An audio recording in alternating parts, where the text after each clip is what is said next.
기도하겠습니다. 참 좋으신 주님의 은총과 주님의 위로와 주님의 평화가 오늘 예배의 자리에 나오신 저와 여러분 가운데 풍성하게 함께 하시기를 주님의 이름으로 간절히 축원드립니다. 지난 한 주간 장마 기간 너무 힘들었습니다. 섭섭하고 또 장마만 있는 게 아니라 비가 오는 게 아니라 열기도 너무 뜨거워서 하루하루 지내실 때 정말 힘드셨을 거예요. 그 한 주간도 그래도 또 열심히 수고하고 땀 흘리시며 정직하게 살아내신 여러분들 위로합니다. 제가 위로하는 것보다 우리 주님의 위로가 여러분에게 함께 하셔서 우리 예배를 마치고 돌아가실 때 여러분의 심령에 기쁨이 충만하고 또 하나님이 주시는 소망이 풍성히 맺힐 수 있기를 간절히 축원드립니다. 지난 한 주간도 삶의 걸음 최선을 다해 살아오신 여러분, 참 좋으신 주님의 은총과 정말 위로가 오늘 예배 가운데 함께하기를 간절히 소망해 봅니다. 한 주간의 삶을 살아낸 우리들의 걸음이 대견하기만 한 것은요, 비단 어떤 철학자들이 말하는 관념 언어라고 치부할 수 없을 만큼 우리가 살아가고 있는 매일의 삶이 무겁고 답답한 이런 실존의 무게가 가득 차 있기 때문일 것이에요. 그러니 괜시리 우리의 삶을 가만히 지나온 삶을 들여다보면, 그리고 앞으로 또 걸어가야 될 내일을 조심스레 예측하다 보면 조금은 서글퍼지기도 합니다. 어저께까지 살아온 걸음이 오늘에 이르러서 오늘도 별로 나아진 것이 없으니 내일도 별로 그닥 바꿔진 것도 없을 것 같다. 이게 우리들의 삶을 자꾸 주눅들게 하거든요. 태어남으로부터 죽음에 이르기까지 한 사람의 삶에는 끊임없는 수고함이 가득 차 있습니다. 어떤 사람도 이 땅에 찾아와서 수고함 없이 살아내는 사람은 없습니다. 스스로의 수고함이 없이는 무엇 하나 내 것으로 누릴 수도 없고요. 또 내일도, 나에게 주어질 내일도 나의 오늘의 수고함이 없으면 장담할 수 없을 것 같습니다. 또한 수고함이 없으면 사랑하는 나의 가족의 평안마저도 지켜낼 수 없을 것 같습니다. 그러니 우리는 모두 아무런 투정도 부리지 못한 채 그저 수고로이 땀 흘리는 삶으로 내몰려버리는 그런 사람들일지도 모르겠습니다. 땀 흘리는 노동의 가치는 참 귀한 겁니다. 땀 흘리고 수고하여서 얻게 되는 그 노동이 가져다주는 참된 소망이 있어요. 제가 한 주간 이렇게 생활하다가요, 지난 금요일에 이제 원래 독서 모임이라고 목사님께 모임이 되고 그 모임이 좀 취소가 됐어요. 취소가 되고 그냥 있었던 게 아니라 목사님들 교회에 필요한 일들이 있어서 가서 공사를 좀 도와줬습니다. 두 교회를 다니면서 일을 열심히 하고 왔어요. 땀이 비 오듯이 와가지고 정말 힘들었습니다. 점심을 먹는데 김치찌개 하나를 같이 먹었거든요. 근데 허름한 김치찌개집, 그러니까 한마식당 같은 에어컨도 없어요. 땀은 비 오듯이 오는데 그래서 뜨거운 김치찌개를 막 먹는데 어쩜 그렇게 맛있는지 아세요? 땀 흘리고 수고한 이후에 먹는 음식은 정말 맛있습니다. 감사해요. 우리가 그냥 탱자탱자 놀고 발 뻗고 편하게 살고 있다 그리고 나서 김치찌개 하나 먹으면 맛있을까요? 그렇지 않아요.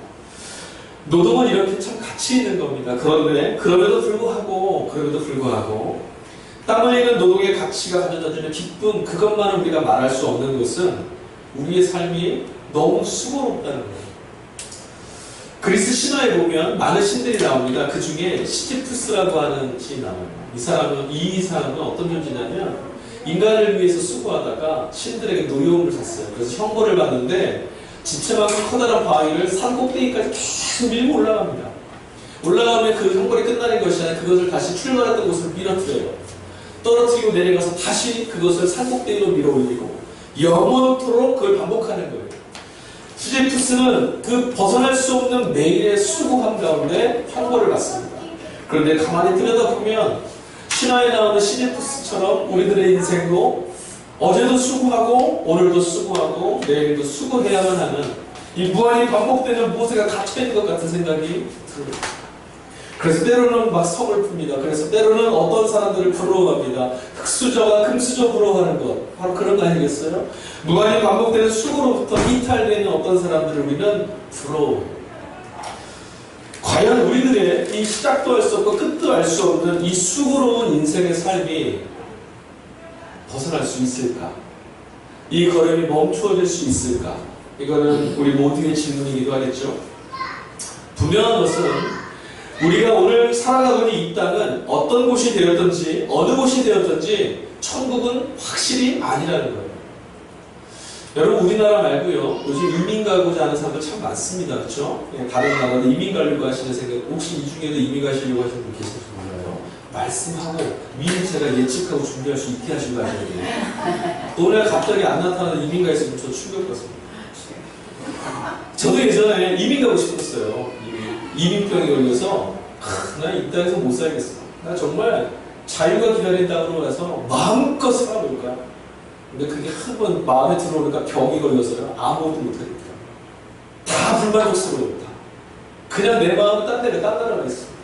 근데 여러분, 아무리 복지가 훌륭하고 아무리 아름다워 보이고 멋있는 세상이라 한들 그 나라는 절대 결단코 천국은 아닙니다. 사람이 살고 있는 그 어느 땅이라도 수고함이 없는 땅은 없습니다. 사람이 살고 있는 그 어느 곳이라도 그 수고함이 늘 만족스럽기만 한 땅은 없습니다. 우리가 이민 가고 싶어하는 그 나라들, 소위 선진국이라는 나라들에는 사람들의 불만이 없을까요? 있습니다. 이 땅에 수고하는 모든 사람들의 삶의 자리는 다 그 수고로움이 노동의 기쁨으로만 채워지지 않는 그런 땅입니다. 그러니 천국은 아닙니다. 그러나 여러분, 이 땅에서 천국을 찾으시면 곤란합니다. 이 땅은 천국일 수 없어요. 오늘 성경에서는 우리가 살고 있는 이런 땅을, 이런 세상을 뭐라 말하냐면 이 세대라는 말로 표현하고 있습니다. 이 세대를 무엇라 말할까 하면서 이야기를 시작해요. 이 세대가 어디냐면 오늘 저와 여러분들이 수고로움에 덫에서 벗어나지 못한 채 어떤 때는 원망스럽고 어떤 때는 좌절스럽고 어떤 때는 이놈의 인생을 살아야 하나, 이런 말을 제대해야 되는 이 시대, 이 세상을 성경이 지금 이 세대라고 말하고 있어요. 이 세대를 도대체 뭐라고 말해야 할까? 예수님이 말씀을 꺼내셨습니다. 우리가 터잡고 살고 있는 이 세상에 대한 표현입니다.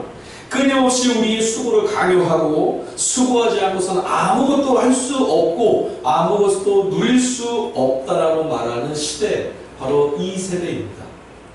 그렇게 우리를 강요하고 있는 세대, 주님이 그 세대를 향해서 말씀을 시작하십니다.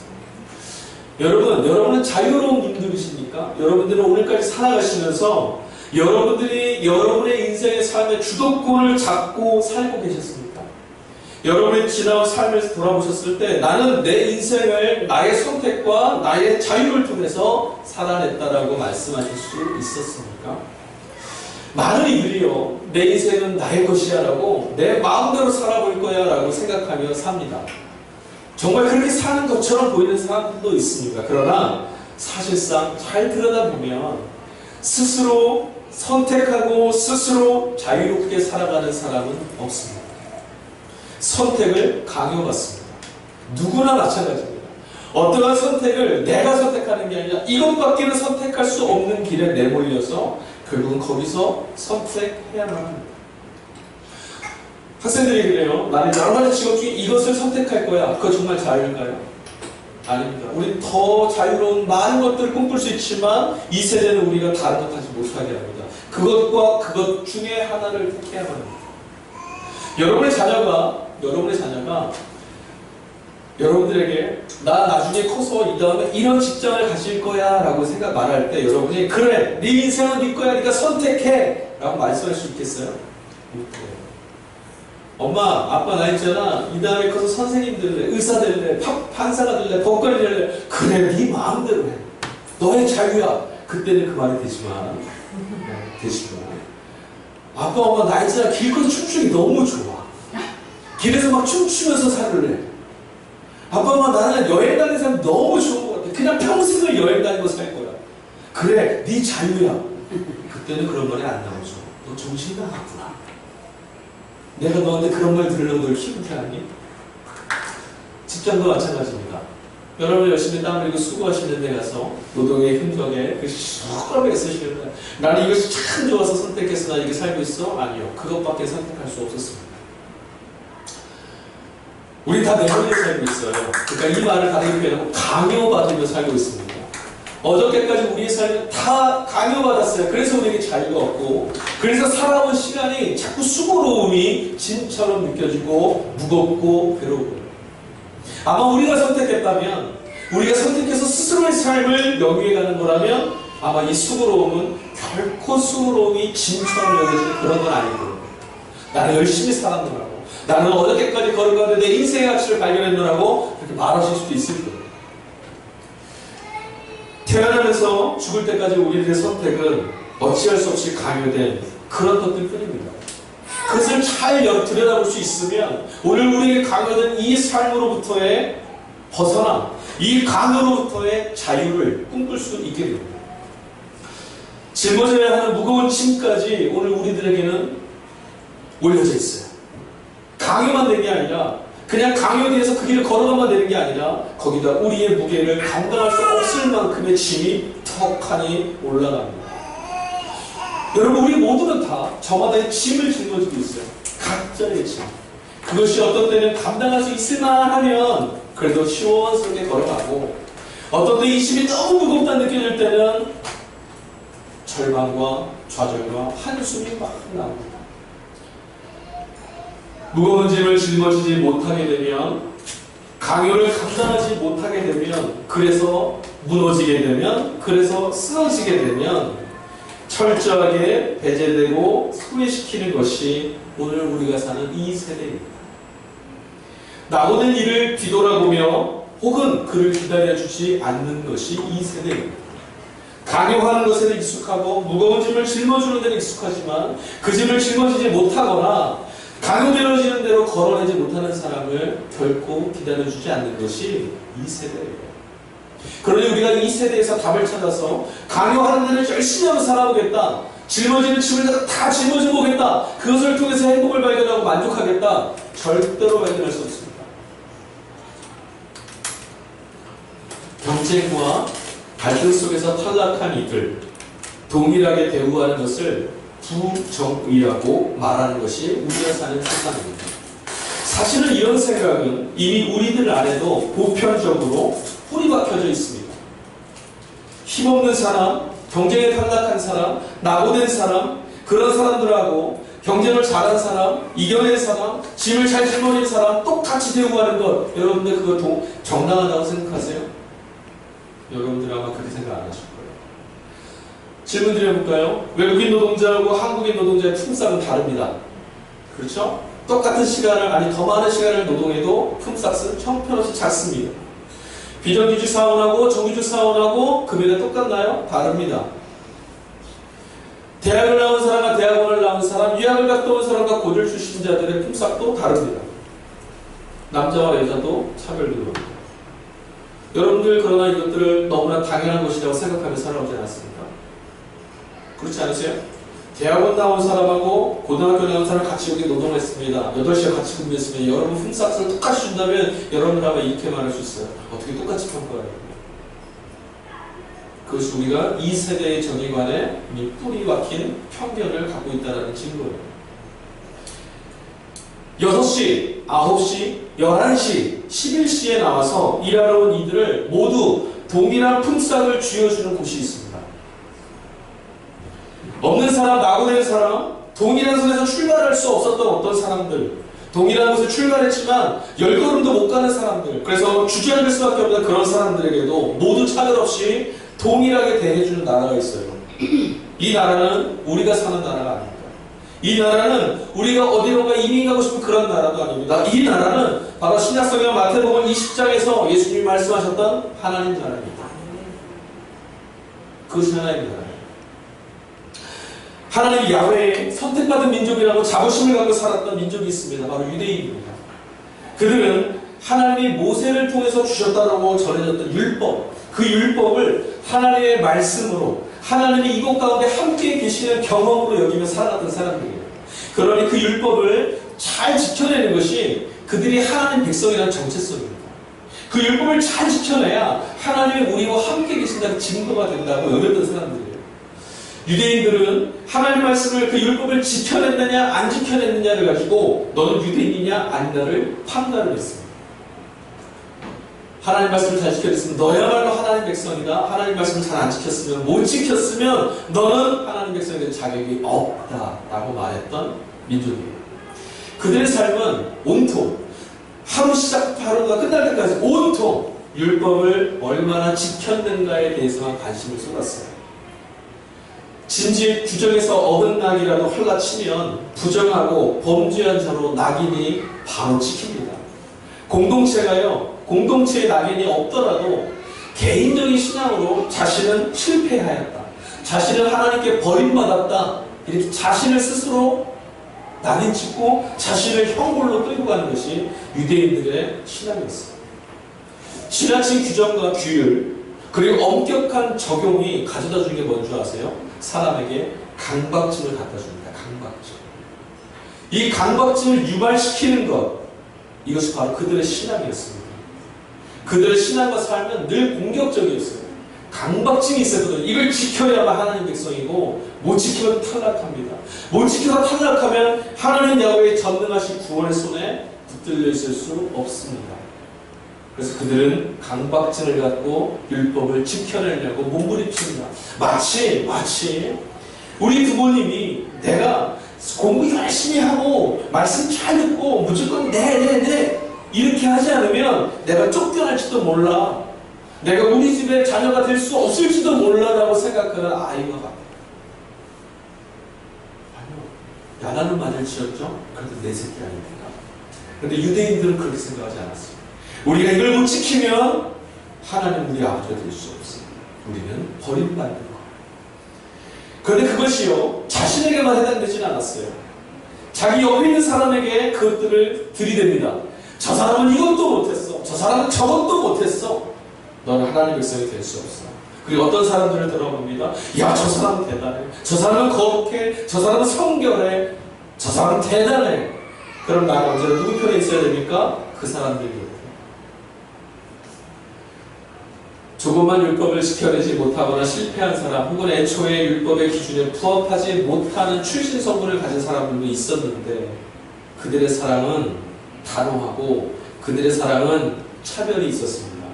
그래서 그들은 늘 그 연약한 사람들을 정죄하고 비난하는 일에 익숙했습니다. 분노하기도 했고요, 공동체적인 린치도 가했습니다. 그들을 내어 쫓으라고도 말했고, 그들을 이 성문 밖으로 내던지기도 했습니다. 심지어는 그들의 기준대로 살아내지 못하는 누군가에게, 또는 그렇게 태어난 사람들에게 귀신 들린 자라고 말하기도 했습니다. 귀신 들렸다라는 말이 뭘까요? 고대에 있어서 귀신 들렸다라고 평가받는 것은 저 사람은 우리와 함께 할 수 없는 사람이에요, 내버려야 돼.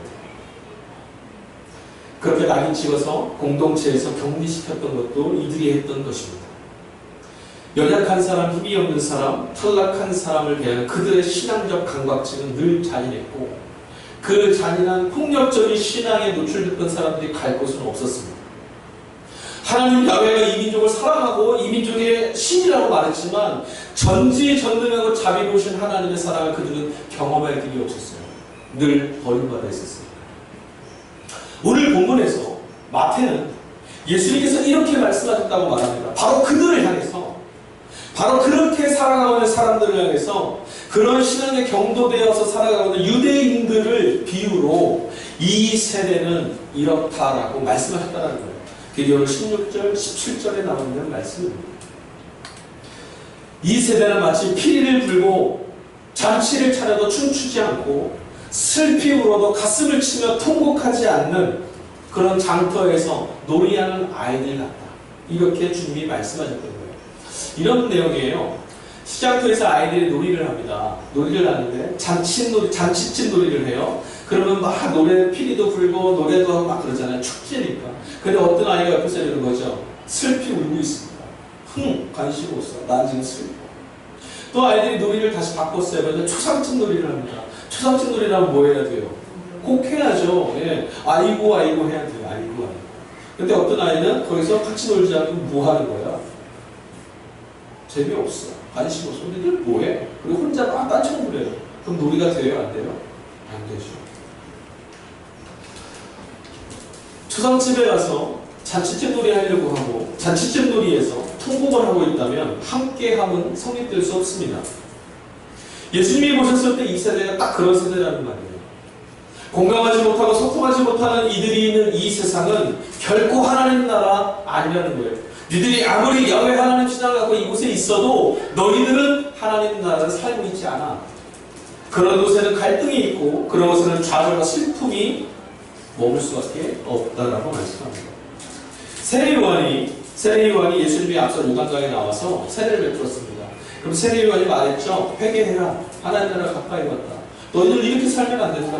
너희들이 야훼를 믿는다라고 너희들이 하나님을 믿는다 말하지만 너희들은 거룩하지 못하다. 너희들은 탐욕이 있고 너희들은 범죄함에 익숙하다. 회개해라. 그때 사람들이, 이 유대인들이 어떻게 했는지 아세요? 세례 요한이 메뚜기와 석청을 먹으며 금욕하고 거룩하며 절제를 살았어요. 자신들이, 유대인들이 하나님의 말씀을 잘 지켜내고 거룩한 척 했는데 세례 요한이 나타나서 그들 앞에 외치는 소리를 들어보니까 자신들이 다 거짓말을 합니다. 자신들이 거룩하지 못하고 마음속에 음욕을 품고 마음속에 도덕질하는 것들이 막 드러나요. 실제로는 거룩한 척만 하는 게 드러나요. 그래서 이들이 세례 요한을 뭐라고 했는지 아십니까? 오늘 본문 말씀 보니까 요한을 보면서 귀신 들린 자더라 비난합니다. 말씀드렸죠. 귀신 들렸단 말은 저는 인간은 내쳐야 돼요. 그런가 하면 예수님이 오셨을 때 이들은 또 어떻게 했냐면 예수님이 세리와 창녀, 죄인들과 함께 하시면서 병들고 부정한 자들 곁에 찾아가실 때 이들은 또 외칩니다. 저는 먹기를 탐하고 죄인들의 친구 된 자다. 저는 거룩하신 사람이 아니다. 비난하고 또 외칩니다. 참 희한합니다. 자신들보다 거룩하고 정결하게 사는 사람을 욕합니다.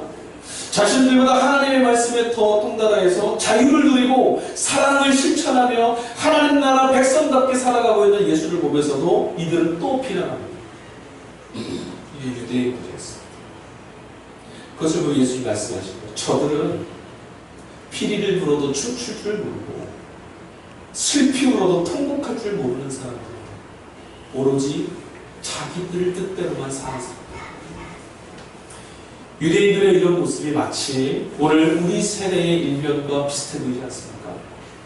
저 사람은 이런 사람이 아니니까 안 되고 이 사람은 또 이러니까 안 되고 저 사람은 내 마음에 들지 않아서 안 되고 오로지 사람을 평가하는 게 나와 비교해서 나를 감추려고 벽을 만드는 세대. 공감 부재의 삶은 하나님 부재의 삶과도 같습니다. 누군가의 삶을 공감해주지 못하는 것은 그 사람이 공감되지 못할 대상이 되는 게 아니라 내가 공감할 수 있는 능력이 없는 거예요. 근데 공감하지 않는 곳에 하나님은 계시잖아요. 아무리 우리가 거룩한 척하고 아무리 우리가 하나님을 예배해도 공감하지 않는 곳에 하나님이 계시지 않습니까? 왠 줄 아십니까? 하나님은 공감하시는 분입니다. 하나님께서 예수 그리스도를 통해 이 땅에 성육신하셨습니다. 신학자들은 예수의 성육신을 이렇게 표현합니다. 하나님이 이 인간의 상처와 인간의 고통과 아픔을 연민을 갖고 그들을 온전히 이해하고 그들을 끌어안고 공감하시려고 찾아오셨다. 하나님은 어떤 분이라고요? 완전한 공감, 완전한 연민을 갖고 계신 분이에요. 그 하나님을 믿는 우리는 어떻게 해야겠습니까? 공감할 수 있어야 합니다.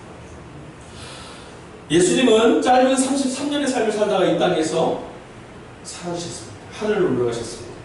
그러나 예수님의 33년의 삶은요, 그 삶의 흔적은 너무나 선명합니다. 그분이 걸어가신 33년은 길지도 않았지만 누구처럼 휘황찬란하지도 않았지만 그분의 삶은 너무나 선명한 걸음이 새겨져 있습니다. 한두 사람이 아니라 세대 전체가 하나님과 공감하지 못하고 하나님의 백성인 사람들과도 공감하지 못한 채 그저 그렇게 내가 믿고 있는 나를 강요하고 내가 그렇게 살아야만 한다고 말하는 이 세상이 전부인 것처럼 살아가고 있는 그때에 그 세상에 찾아오셔서 분명한 하나님 나라 복음을 붙들고 그 세상의 한복판을 관통하며 걸어가신 분이 바로 예수예요. 예수. 많은 사람들이 이 시대에 있었습니다. 제사장도 있었고 선지자도 있었고 바리새인들도 있었고 많은 사람들이 있었어요. 그 중에는 다 나쁜 사람만 있는 게 아니에요. 그들 중에서도 하나님 나라를 꿈꾸는 사람도 있었고 그들 중에서도 하나님을 기대하고 소망했던 사람도 있습니다. 그러나 그들의 걸음은 잘 보이지 않습니다. 오직 한 분, 예수 그리스도의 삶의 흔적만이 너무나 선명하게 그 시대를 관통하며 살아내신 삶이 오늘 우리들의 눈에 비추입니다. 피를 불어도 춤추지 못하고 울어도 함께 울어주지 못하고 통곡해주지도 못하는 그런 사람들이 살고 있는 땅. 누군가 처절하게 아파하고 처절하게 고통스러워하는데 그 사람의 아픔은 전혀 관심이 없고, 아니 그 사람의 아픔이 내게는 전혀 공감되지 않는 그런 이들이 살고 있는 세상. 축제의 잔치가 벌어졌음에도, 하나님의 구원의 역사가 이곳에 임하였음에도 불구하고 그 임한 축제에 참여하지 못하는 사람들을 누구도 관심 가져주지 않는 그 땅. 그런 세상이 전부라고 말하면서 여전히 갈등하고, 여전히 투쟁하고, 여전히 수고하고 무거운 짐을 타인에게만 자꾸 짊어지어 주려고 하는 그 땅, 그런 세대들, 그런 사람들이 살고 있는 그 세계로 주님이 뚜벅뚜벅 찾아오셨어요. 그리고서 어떻게 하셨죠? 비난과 저주, 강요와 침묵, 그것으로 일관하던 그들 앞에서 주님은 무너지셨나요? 아니요. 주님이 그 한복판에 걸어가실 때 유대인들은 끊임없이 예수님을 협박했습니다. 강요했습니다. 비난했습니다. 때로는 그가 걸어가는 걸음을 사람들이 추종할 때 우리가 권위가 있다면서 그를 인정해 주지 않고 말하지도 않았어요. 그러나 그들 앞에서 주님은 굴복하시지 않았습니다. 주님의 걷는 33년의 걸음은 한 번도 머뭇거리거나 멈추어진 적이 없습니다. 하나님 나라의 진정한 자유와 하나님 나라의 복음과 하나님의 아들로서의 권세가 그분에게 있었기 때문에 사람들이 뭐라 하는들, 세상이 다급하게 강요받으면서 살고 스스로를 강요하고 사람들을 강요하고 있어도 주님은 그 강요에 지배당하지 않았습니다. 주님은 오로지 아버지 하나님께서 보여주신 하나님 나라의 복음의 진리를 가지고 이 세대 안에서 그렇게 살아내셨어요.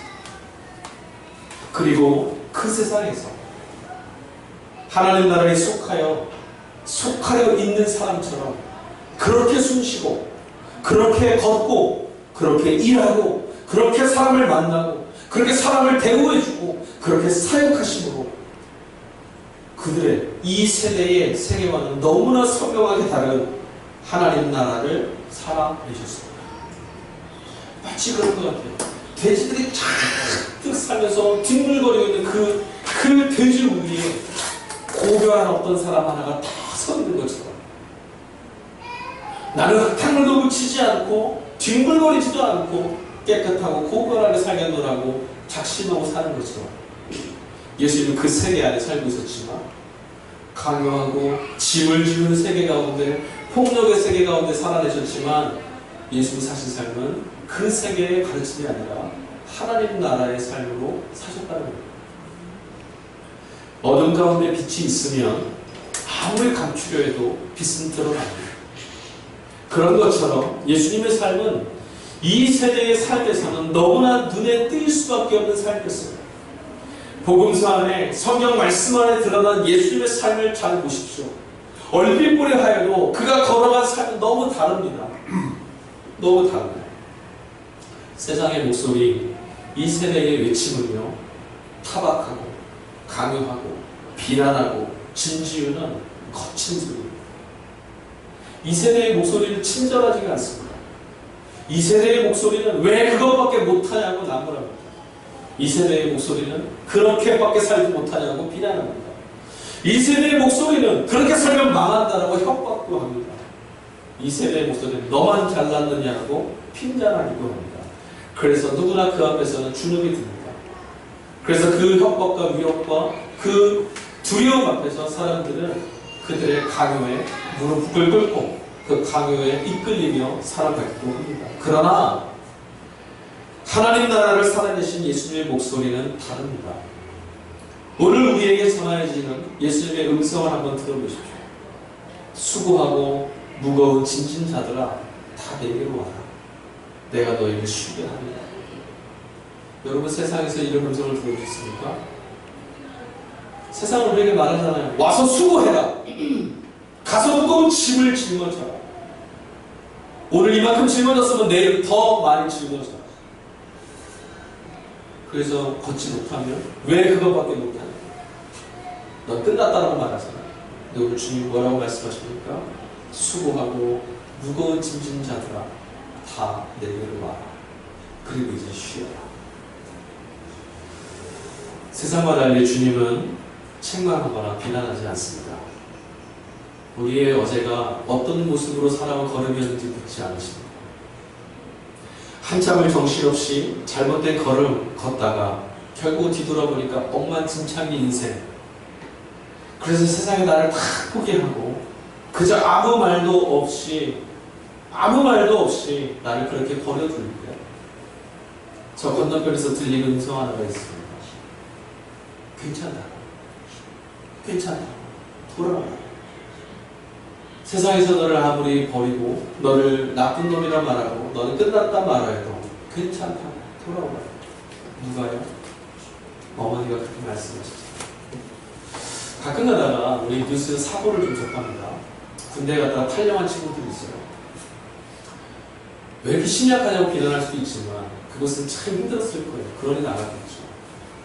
그렇게 나가서 결국은 쫓기다 거기에 부딪혔을 때 그를 설득하라고 나오는 분이 있습니다. 부모예요. 부모가 와서 뭐라 하는지 아세요? 야, 이 나쁜 놈아! 그러지 않아요. 괜찮아. 다 알아. 이제 자수야. 괜찮아. 난 널 믿어. 괜찮아. 그래, 너는 내 자식이야.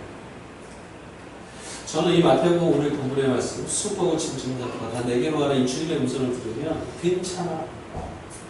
너 괜찮아 라고 하시는 주님의 음성인 것 같습니다. 언제 어디서나 괜찮다라고 말씀하는 우리 어머니의 음성이 날 믿어줄 그 음성이 예수님의 목소리에서 들리는 것 같아요. 돌아오라고 언제고 돌아오라고 말하는 어머니의 목소리. 예수님의 음성은 우리에게 쉴 곳, 우리에게 평안을 얻을 곳이 되어줍니다. 그래서 저는 예수의 음성이 너무나 좋습니다. 강요되어서 내몰리며 살아갔던 우리의 지난 걸음이 무거운 짐을 벗어낼 수 없었던 몸부림치며 마치 신들의 저주를 받아서 끊임없이 영원토록 수고해야 되는 시지프스처럼 그렇게 살아가야 되는 우리들의 걸음에 갑자기 음성이 들려오더니 말합니다. 멈추어라, 쉬어라, 돌아와라. 괜찮다. 그 짐을 내던져라. 내게로 와라. 내가 너를 쉬게 하리라. 예수께서 그렇게 삶으로 살아내신 하나님 나라가 어떤 곳입니까? 쉼없이 끊임없이 채우고 소진하면서 살라고 말하는 세상에서 그것과 정반대로 이제 쉬라고 숨 한번 쉬어보라고 괜찮다고 내가 쉬게 하겠다 걱정하지 말아라 그렇게 말하는 것이 하나님 나라입니다. 저는 이 세상 어디에서도 이런 음성을 들어본 적이 없습니다. 이 세상은 언제나 친절한 표정을 갖고 있지만 우리의 삶을 내몰았는데 주님은 언제나 같은 말씀하십니다. 쉬라. 강요와 속박 속에서 일탈하지 말고 억누르고 억압하는 세상과 달리 그는 예수님은 당신의 풍요 속에서 그의 은혜 가운데서 자유를 누리라고 말하십니다. 그게 하나님 나라입니다. 스스로 할 수 있다라고 말하는 사람들, 이미 다 이루었다고 말하는 사람들, 모든 경쟁에서 나는 승리할 수 있을 만한 스펙도 있다라고 말하는 사람들, 혹은 그런 사람들을 부러워하는 그런 이들이 아니라 가장 수고하고 가장 무거운 짐을 짊어지고 있는 사람들, 이 출발선에 같이 출발할 수 없는 사람들, 출발은 했지만 먹거를 가지 못해서 쓰러질 수밖에 없는 사람들, 그런 사람들을 제일 먼저 부르시고 찾고 초대하는 나라가 바로 하나님 나라입니다. 지금 예수님이 누굴 부르셨습니까? 수고하고 무거운 짐진 자. 그러므로 예수님이 살아내시고 예수님이 전하셨던 하나님 나라는 다시 시작할 수 있는 회복이 있는 곳입니다. 우리에게 이 땅에서 내몰린 삶으로부터 멈추고 쉼을 갖고 다시 시작할 수 있는 회복을 주는 나라가 바로 하나님 나라입니다. 그 나라는 누구라도 함께 할 수 있습니다. 너는 안 돼, 너는 안 돼 이런 나라가 아니라 누구라도 내게로 와서 쉬어라는 나라. 무너진 삶의 언저리 끝에서 이제 내 인생이 끝났다라고 말하는 사람들에게 예수는 통일하게 말씀하십니다. 수고하고 무거운 짐진 자여 내게로 와라. 실패했다라고 저 사람의 인생은 거들떠볼 필요도 없다라고 패망한 인생이라고 말하는 그런 낙인 찍힌 인생에 있는 사람에게도 주님은 동일하게 말씀합니다. 나의 나라는 너의 것이다. 하나님 나라는 그런 것입니다. 11시에 들려와서 이제 뭐 하겠냐고 저런 사람이 와서 뭐 하겠냐고 주님은 똑같이 말씀하십니다. 이 나라는 바로 이런 사람의 것이다. 세상에서 여러분 이런 나라 경험할 수 없습니다. 예수님은 말만 번지르르하게 하는 그런 류의 사람이 아니었습니다. 백성들을 보면서 왜 그렇게밖에 못 사냐고, 이렇게 한번 해보라고, 이렇게 거룩하게 살아라고 내보는 그런 분도 아니었습니다. 내가 한번 해볼 테니까 나처럼 한번 해보라고, 왜 이것밖에 못하냐고 생각하시는 분도 아니었습니다. 수고하고 무거운 짐진자들을 부르시는 그분은 늘 그런 이웃들과 함께하는 삶의 자리를 찾아가셨습니다. 그들을 부르시기만 했지만 높은 곳에 앉아서 여기까지 올라와 말하시지 않고 그들의 곁에 먼저 찾아가셔서 말씀하셨어요. 수고하고 있는 자들의 삶에 찾아가셔서 수고하니여 내게로 와. 무거운 짐을 짊어지고 지금 걸어가는 사람에게 찾아가셔서 무거운 짐을 짊어지고 살아가는 당신 내게로 와서 쉬어라. 찾아가시는 거였어요. 그렇게 사셨어요. 그가 살아낸 그 나라가 바로 우리 가운데 임한 하나님 나라입니다. 우리 가운데 하나님 나라가 임했다는 것을 여러분은 어떻게 믿으십니까? 주님이 그 나라를 살아내신 걸 보고 이 세계에도 이런 땅에도 하나님 나라가 임할 수 있구나. 임하였구나. 우리 보게 되는 거예요. 그 나라가 이제 이 땅을 지배할 거예요. 그게 정말 주님의 그 나라가 지금 너무 작은 겨자씨 안에서 이 세계가 전부인 것 같고 그건 곧 함락될 것처럼 보이지만 주님의 나라가 이제 이곳 가운데 임한 나라가 이 세대를 회복시킬 거예요. 2000년 전 예수님께서는 오늘 우리가 살고 있는 이 진승 말리의 땅에 속하셨지만 그곳에서 진승이 되시지 않고 그 안에서도 굴복을 거부하며 하나님 나라를 살아내셨습니다. 그리고 그 삶을 우리를 위해서 십자가 위에서 죽임당하는 걸음도 걸어가셨습니다. 그가 죽으심을 통하여 이 세계의 잔인성이 폭로된 거예요. 그가 죽으심으로 이렇게 사는 하나님의 나라를 핍박하고 이렇게 사는 하나님의 나라를 강요하고 이렇게 사는 하나님의 나라를 무거운 짐을 짊어지는 것을 바꾸는 것이 이 세계라는 것이 들추어졌습니다. 오늘 마태가 우리 세대를 보면 뭐라고 말할까요? 오늘 우리는 예수께서 살아내신 그 하나님의 나라를 살아낼 것인지 아니면 예수님을 그렇게 강요하고 헐벗은 자를 돌보시는 그 주님을 비난하고 핍박하였던 이 세대, 무거운 짐을 짊어지라고 강요하고 수고하라고 재촉하는 이 세대, 그렇게 살 것인지 우리 선택해야 합니다. 예수님처럼 우리는 똑같이 이 세대 안에 있습니다. 두 길만이 있습니다.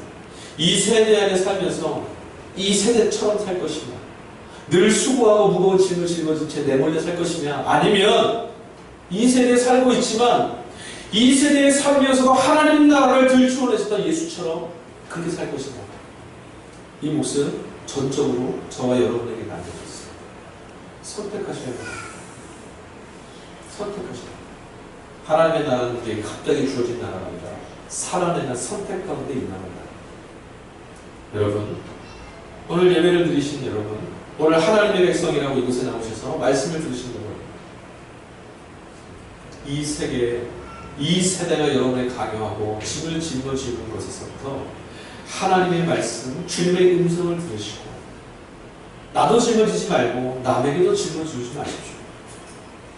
언제나 하나님의 사랑을 누리시고 하나님의 은총과 평화가 이 세계 가운데 흘러갈 수 있도록 평화를 나누고 은총을 나누는 그런 예수님의 사람이 되셔서 여러분의 삶의 자리만큼 이 진승의 땅이 아닌 하나님의 나라로 바뀌어지는 삶을 살아내십시오.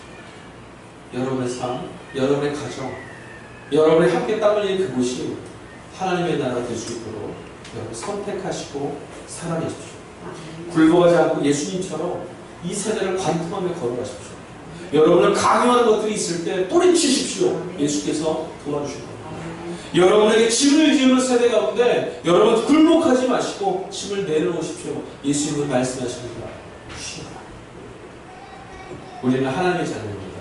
그리고 주님이 우리와 함께 하실 것입니다. 우리가 살아내는 하나님의 나라는 주님이 주인이시고 여러분이 바로 그 나라의 백성입니다.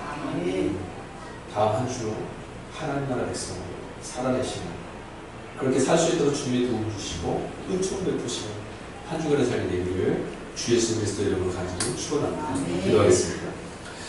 하나님 감사합니다. 예수님께서 우리에게 수고하고 무거운 짐진 자들아 다 내게로 오라고 말씀해 주셨습니다.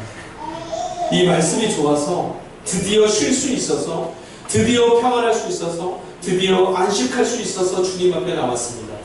주님, 우리에게 하나님 나라의 은총과 평안을 베풀어 주옵소서. 오늘 예배를 드리고 나가는 당신의 사랑하는 자녀들의 인생 가운데, 그 삶 가운데에 이 세대가 가져다주는 강요와 핍박이 아니라 하나님 나라의 능력과 하나님 나라의 평화와 하나님 나라의 안식을 누리게 하여 주시옵소서.